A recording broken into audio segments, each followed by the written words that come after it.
There are cars that normally age like fine wine.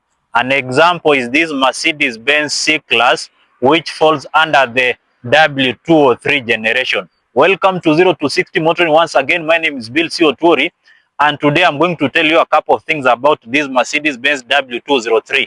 So this is a car that we scouted for our client last year in October. So he has been using it for the last 1 year, and today we saw it wise to bring it on the channel.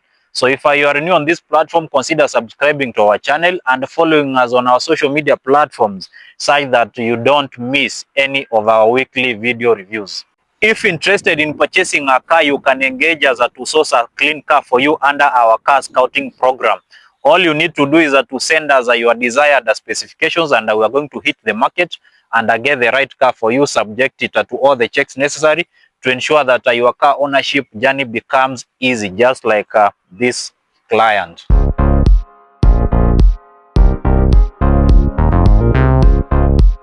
This generation, the W203, made its debut in 2000 and then proceeded up to early 2007. So this is one of the last batches because these are 2006 model. When you look at the C-class, it can be offered as a saloon, just like what you are watching in this video, or sometimes as a station wagon. Though the sedan version is the most common shape you are going to find in the Kenyan market. When you look at the two shapes, I always prefer the shape of the sedan when it comes to Mercedes cars, even if I'm a station wagon fan, because I find that the wagon a little bit controversial in terms of its looks. So the reason I like the timeless design of this 203 is that these round headlamps here.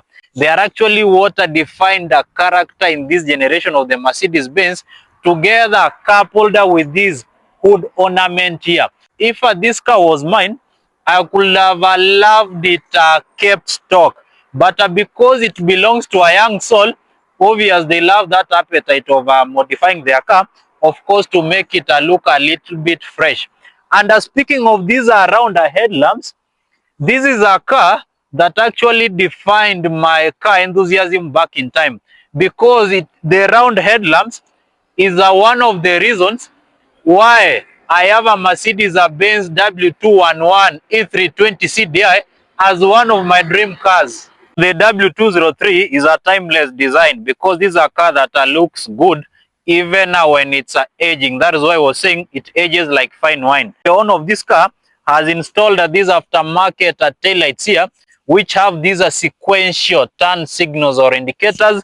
He has installed a quad exhaust, of course, to give this car some little bit of a sound when someone is accelerating. But still, stock W203s also look good, but it's only that the owner of this car wanted maybe to soup it up, or at least to spice things up.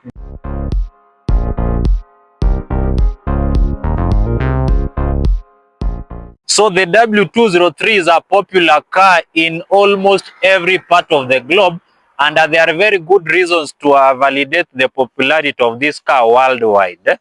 Now, let's talk something about the engine choices you're going to get if you're going into the market to purchase a W203. In Kenya, the most common engine you're going to find with the Mercedes C-class will be this 1.8 liter supercharged petrol engine that is normally called M271. These are M271 supercharged 1.8 liter, makes around 160 horsepower and 240 Newton meters of torque. It is paired to a 5-speed automatic transmission, of course sending power to the rear wheels. For the earlier generation 203s, you can find them with a 2000cc natural aspirated petrol engine that is commonly referred to as an M111 engine, which is one of the most reliable petrol engines that you're going to find from Mercedes. Away from this M271 engine and the M111 engine, this car can also be found with a V6 engines. That is the C240 with a 2.6 liter M112, or the C320 with a 3.6 liter V6. So those are the choices you're going to find in the Kenyan market if you'll be purchasing a petrol variation.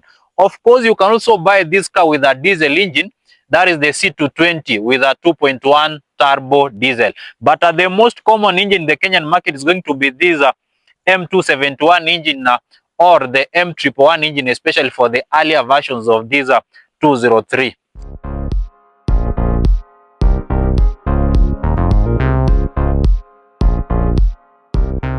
The W203 is a good car to drive.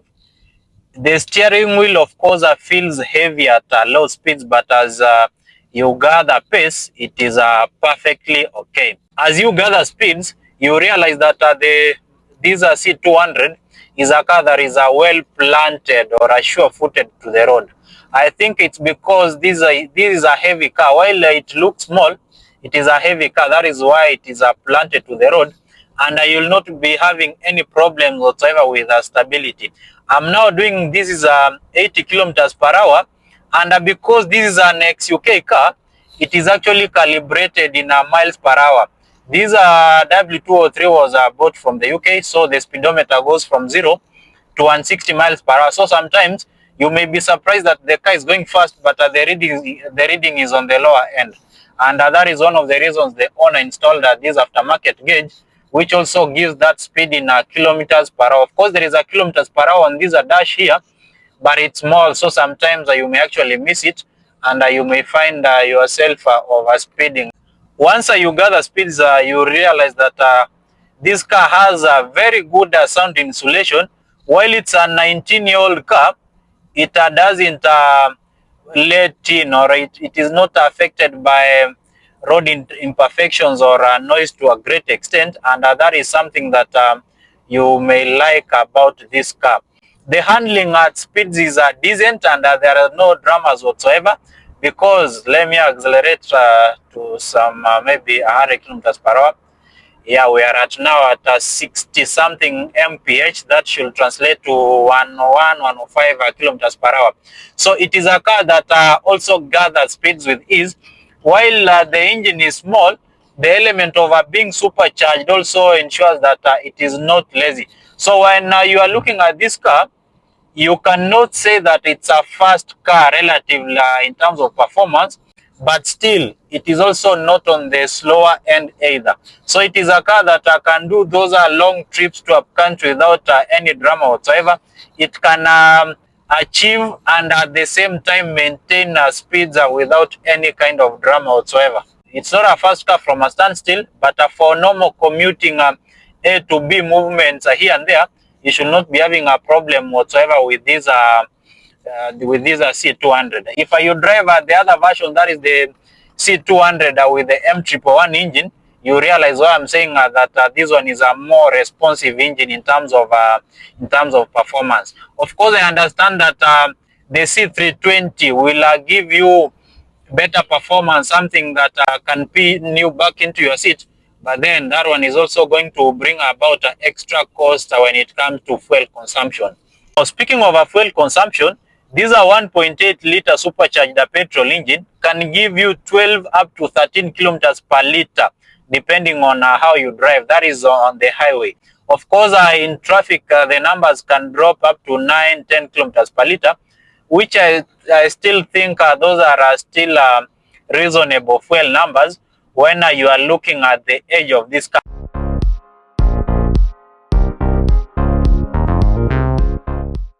I like the rear wheel drive setup of this car because it feels like it's always pushing you. There is that feel you get from a rear wheel drive car that you can't get from a front wheel drive car, especially when it comes to driving. That push, when you put your foot down, it is always feeling like it's pushing you. Now, the 5-speed automatic transmission here does a very good job. Of course, I understand that this car can also be found with a manual transmission, but then I'm not a big fan of manual transmissions, especially in Mercedes cars. For Mercedes, I like them when they are served with an automatic transmission.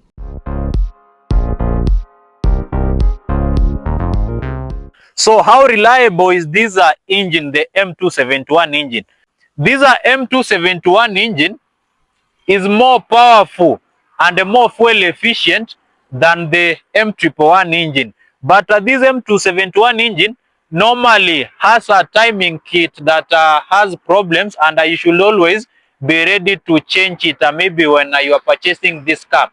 Away from the timing kit problem, sometimes there are problems with oil consumption when the car accumulates higher mileages. So the service this car is going to give you will also depend on how you take care of it. And most importantly, if you're purchasing a second and W203, of course in the Kenyan market you'll have to purchase it as a used car, you'll have to replace the timing kit. This is a specific car you are watching has a mileage of around 160,000 kilometers, but it still drives like a dream. You can tell that it has some good life left with it. So technically, these are M271 engine. While it's not as robust as the M111 engine, it can still go to higher mileages, because for this engine, I can feel like it can easily squeeze 100,000 kilometers without necessarily any issue.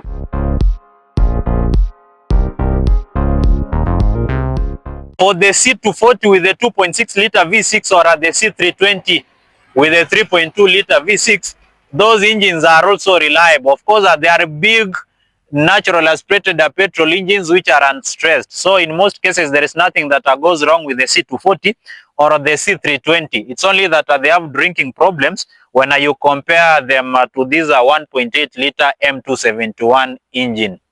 So there is a myth that every Tom, Dick and Harry has out there regarding the Mercedes-Benz generally regarding the maintenance cost. When I'm looking at this W203, it is what I normally refer to as the German premium. That is because this car is not expensive to maintain, because a minor service on this car is going to cost you around 10,000 shillings. That's the oil, oil filter, just a minor service. So when you are looking at servicing cost of this W203, it is a cheap car, or it's actually affordable to maintain. That is why I'm referring to it as a German premium. A section where Mercedes becomes expensive compared to other brands like Toyota is other spare parts, especially with the suspension. So parts for this C200 of course will be expensive, maybe when you compare it to entry-level Toyota sedans. But the most important thing with the Mercedes-Benz parts, if you get them genuine, is that they are going to last you for a very long time. And when you look at the long-term service they give you, then in the long term it doesn't look as expensive as it sounds like in the streets, because this is a car that is running on coil springs, and it doesn't come with something like air suspension. It's not an S-class.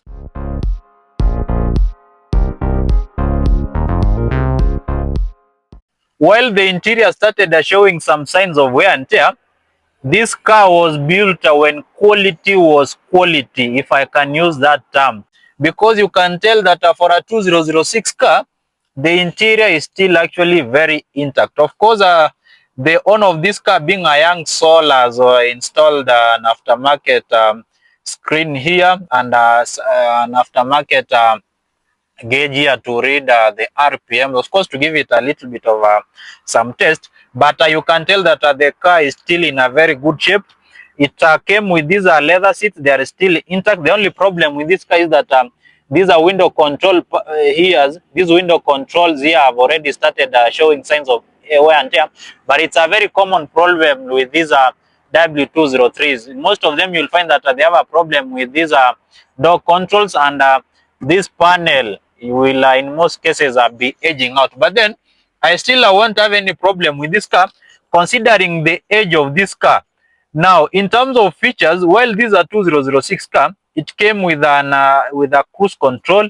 You have a steering control buttons here, so it is not that basic. The seats here are also electrically adjusted, and most importantly, they are coming as leather seats. So it is not as basic as maybe someone will expect it to be.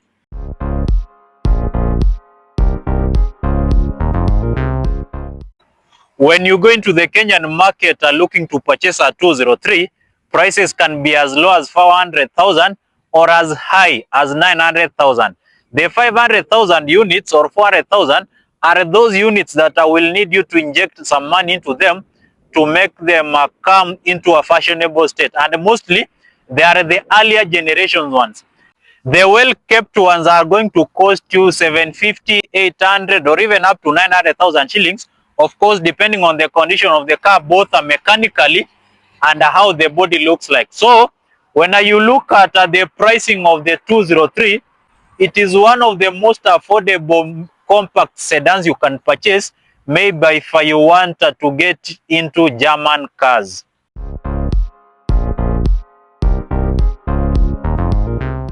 So is the C200 W203 a sensible purchase in a 2025? When I'm looking at the pricing of this car, it is one of the most affordable cars you can purchase if you want to get into German cars. It is a reliable, and it has this timeless design that doesn't get out of fashion. So from my standpoint, it is a good car for someone who wants to get into German cars but doesn't like the new generation cars, or their budget is a little bit limiting. The main problem you're going to have with this car is that the clean ones are normally expensive, and the owners normally want to hold on to their cars for a very long time as possible. So the market doesn't have very many options if you are very specific that you want a clean and intact car.